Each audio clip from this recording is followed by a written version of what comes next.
good afternoon. Thank you very much for coming. The Secretary General and the President will make short remarks, and then they'll be happy to take just a couple of questions. Secretary General.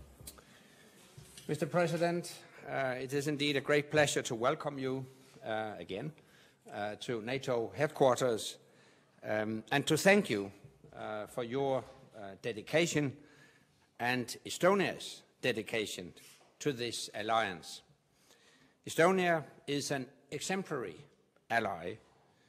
Your troops are serving shoulder to shoulder with their NATO colleagues in one of the toughest parts of Afghanistan.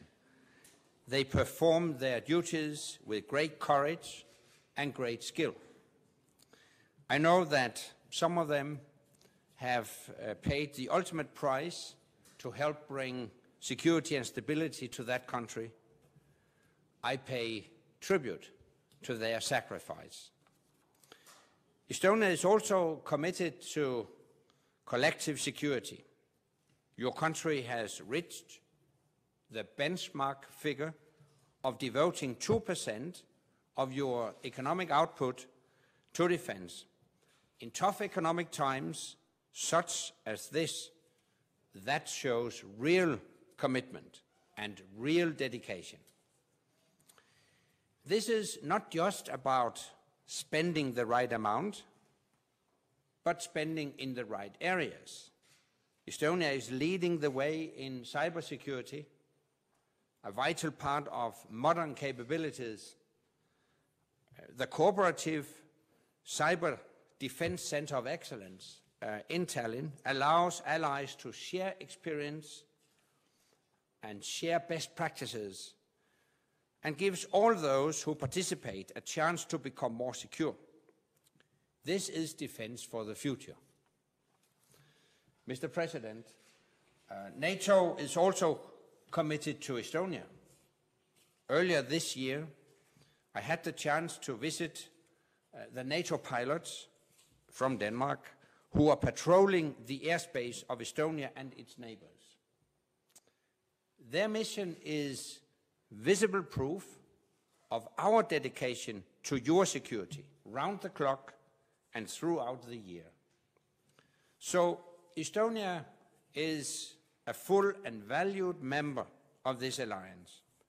You play an important role in our discussions, our operations, and our policies. Mr. President, I look forward to continuing that cooperation in the years to come. Right.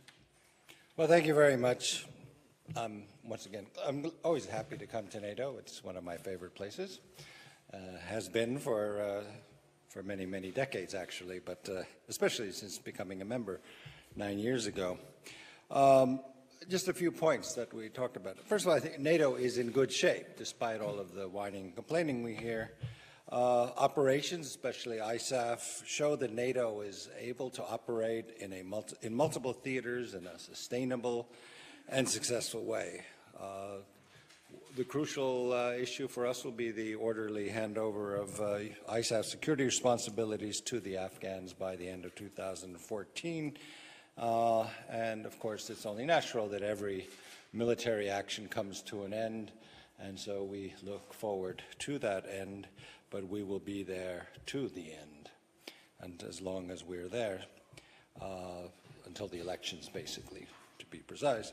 There's no reason to think the world will become a more peaceful place after ISAF is over, so it's also important to keep in mind that NATO has to be ready at all times to respond to future security challenges. We cannot allow NATO to run out of steam. And that's why I welcome discussions within the alliance on how to maintain NATO's agility and interoperability after the ISAF mission has been successfully concluded.